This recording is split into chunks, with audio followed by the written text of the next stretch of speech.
Today I'm going to tackle a rear backup camera aftermarket install.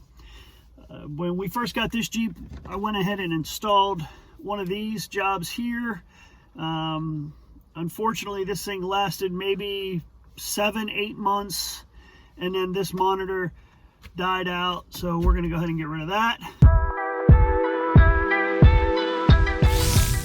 And then I went ahead and bought this Auto-Vox right here. The Auto-Vox is a little different style. If I can see, it's pretty packaged pretty well there. So let me see if I can get in here and unpack it for you so you can see what it looks like. Maybe not. Maybe they don't want me to get into it. I hope it's not this difficult to install. But the goal that this does is it takes the rear view mirror off. Now this ought to be interesting because on this rear view mirror, it has one of those auto sensors. It has the lights underneath the mirror, the reading type lights, which we really don't use in the Jeep. Matter of fact, I told Kim about it. She's like, I didn't even know that was in there. So unpackaging the Auto-Vox, there's the directions. We don't need those either. All right, so looking at this, here's the mirror, okay? And so I'm gonna go ahead and replace that with the rear view mirror that's in the Jeep, and then connect up the camera to the back. And so when you put it in reverse, the camera comes on and we should be good to go. Now, this should be a simple plug and play, run in some wires. That's probably gonna be the most time consuming part, but as you know from our other videos, plug and play isn't always plug and play. Very frustrating. We always think stuff's plug and play. Rarely is it ever plug and play. It just takes more time to do it. And today, I have a very short window of time. So, I'm under the gun. So, let's get started. First thing I'm going to do is go ahead and try to pull this mirror off. It looks like this is a star bit right here. So, let me see what that might be. T20. Just right. All right, take the T20 here.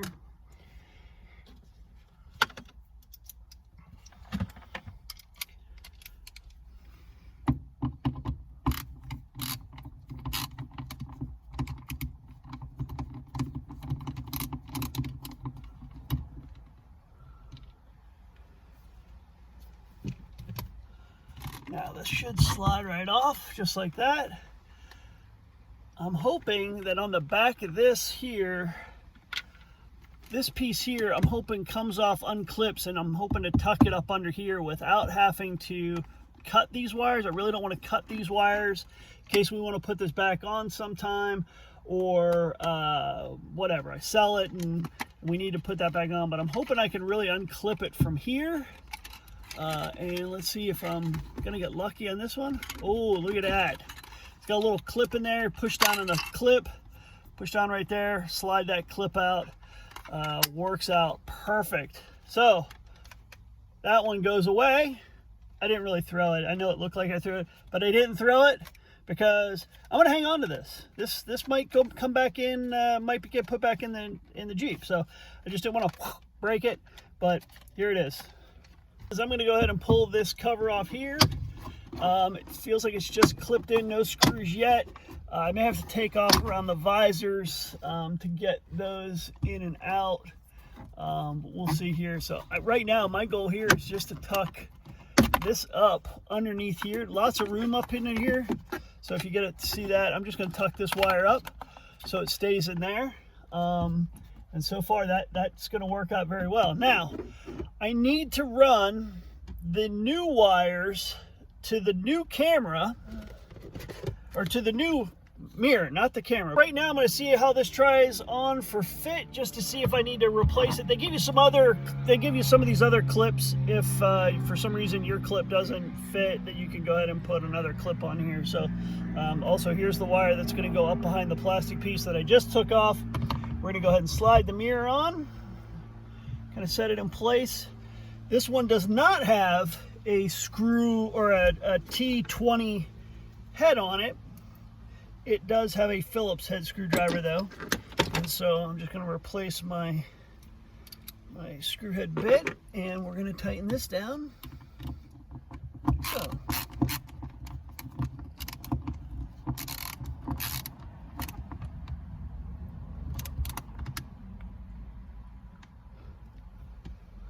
Okay, mirror is on. So right now it's got this plastic cover over it, but if I pull it off, it's just a regular mirror. I can see everything in the back just as if it was a standard mirror. So you can kind of see the glare there, and look in the back, and yeah, so that part's good.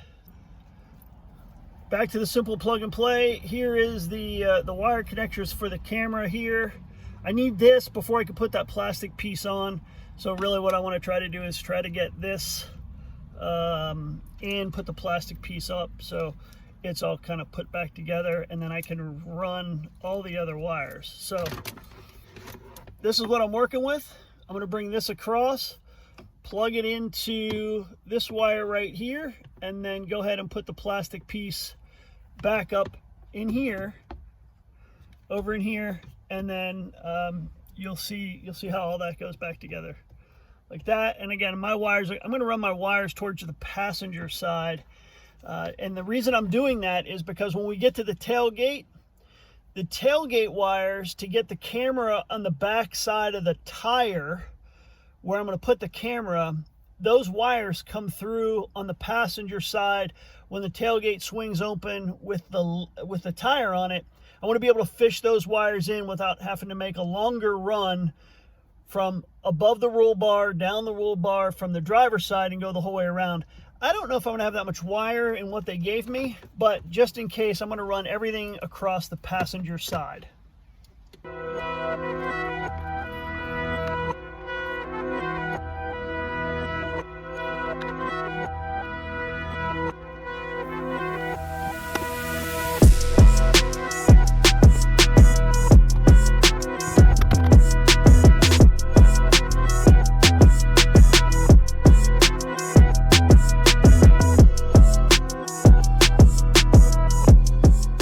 This area right here is going to be my central landing spot for everything, because what's going to happen is I've got these two fuses in here which I would really like to be able to access. These here go to the battery, and then over to the auxiliary piece here. The way this is going to work, I may have to put a wire on these because this isn't long enough with this here to get where I need to go into the fuse box on this side of the Jeep. And I'll show you, there's an access hole right here that you can go through to get through the firewall, and if you poke on that a little bit, that'll get through the firewall, and you pull the wires right through there. But right in this landing spot right here is where all my wires are going to go, and then from here I'll run the wire back down to the camera.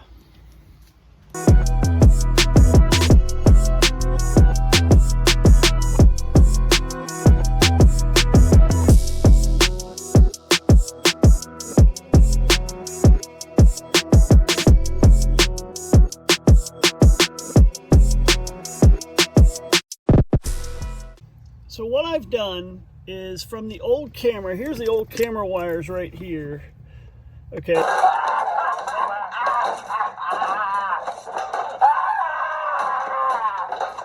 And so these wires were connected to the auxiliary power, which comes already through the firewall here. And then there's a wire, the ground wires here. And then there's another wire, this white, that connects to this white wire right here. That's the backup, that's the reverse camera wire that we're going to need also. So the only wire that I really don't have here is the battery wire.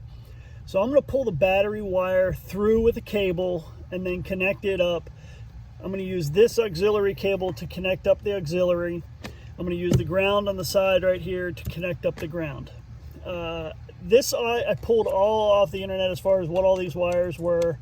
Looking for the wires that I needed. The problem with these is, like, there's a yellow wire here that says it goes to the battery. but it's a yellow green, a yellow white.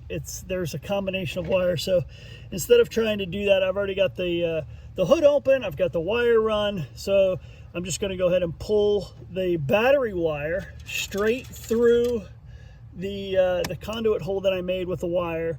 And then I'll have a battery wire over here, and then I will have the auxiliary wire, I have the ground wire, and then when I need it, I have the backup camera wire. So basically, right now I have everything I need right here and through the battery, and I'm gonna go ahead and get all that connected now.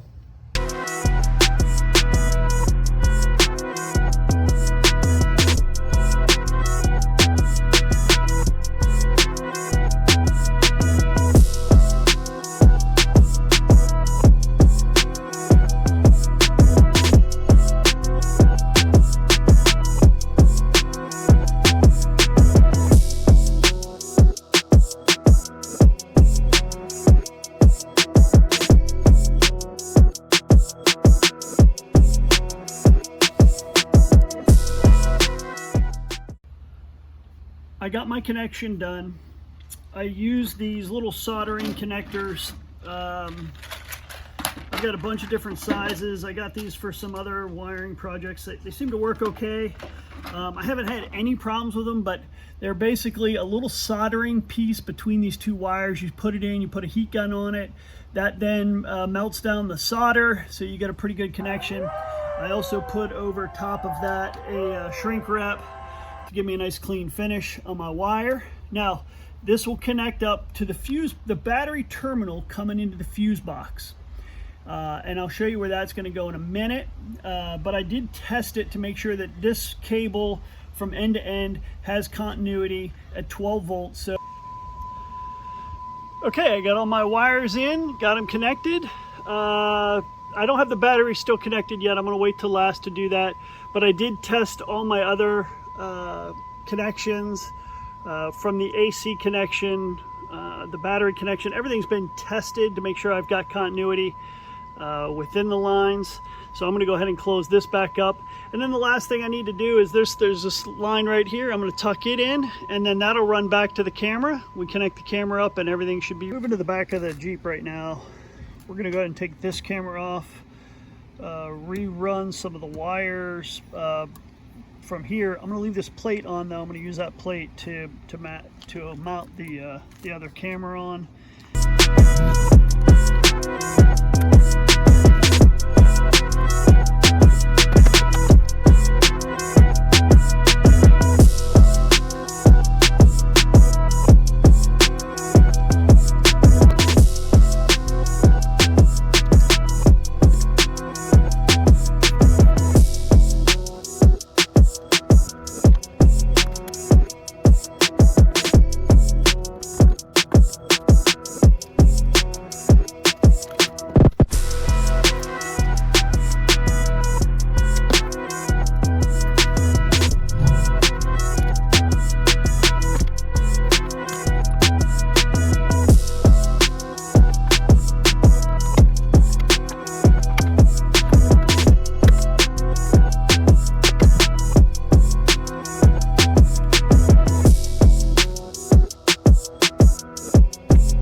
Okay, so right now I've got my red wire coming from the camera. This wire will initiate the camera when you put it in reverse. So it needs to be connected to the wire that triggers the reverse lights on the vehicle. So in this case, I already knew what that wire was because of the previous camera that was on there. However, that wire connected to the wire coming out of the front on the dash. And so here's the 4 wires that are going down into the light, the rear tail light. And I know it's this wire. It's a white wire with a gray stripe on it, which would make it, if I can get my finger in there, it's going to be It's going to be that wire right there. If you can see that wire, that's going to be the wire I'm going to tap into right now to go ahead and get the reversed light set up for the camera. So now that we have the camera set up in the back, all the wiring's done. Now I'm going to connect up the wire here to my battery wire.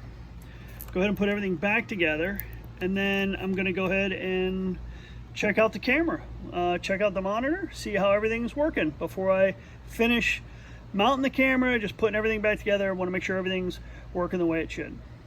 All the wiring is in, the camera's connected, so we're going to go ahead and fire it up to see what it looks like.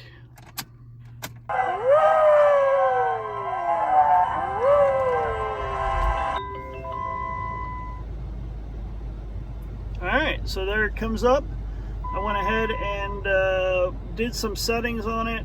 So you can, I also have an SD card in it, so you can set the resolution, you can set the movie clip time, you can set the sound record, so you can set all that. And then over here you can set the volumes, the power, clock settings, formatting. So I went ahead and did all that already, and made sure everything was up and running. You can leave this camera on 100% while you're driving, or you can set it to where it will eventually go into a sleep mode, that you'll actually have your camera in the back or your mirror just as you would a traditional mirror. Once it goes to traditional mirror, once you put it in reverse, as soon as you put that vehicle into reverse, it will come back on, the camera will trigger, and then you can back up and see what's behind you using the camera and not so much the rear view mirror. In this case, again, it's going to go into a sleep mode at some point, and then you can drive around, and as you're driving, you don't have to have it on all the time. If you're one of those people that like it on all the time, great, that's really up to you. But for this application and for Kim, I think this is a great alternative versus having the monitor set up here. That's where we used to have the monitor. It was about a 6-inch monitor here, which was, I wouldn't say obstructing views, but it wasn't the best setup that I would like. And in the Jeep, there's not a lot of other spots you can put it. I do like it here, and it gives it some good options. So right now, as you can see, it went into sleep mode. I'll go ahead and put it in reverse. And there you go, you can see it come up with the lines and everything as if you were in reverse. And then if I go back out, it'll give it a second, and then it goes back to the regular screen that's there. And after a minute, this will go into sleep mode again, and then you're all good. So, thanks for watching PB&J Off-Road. We appreciate it. We like if you would hit the subscribe button. Helps us out. If you like to see more content from us, hit the like, hit the subscribe. Appreciate you watching. This was how to install a aftermarket rear view mirror backup camera. Thanks for watching.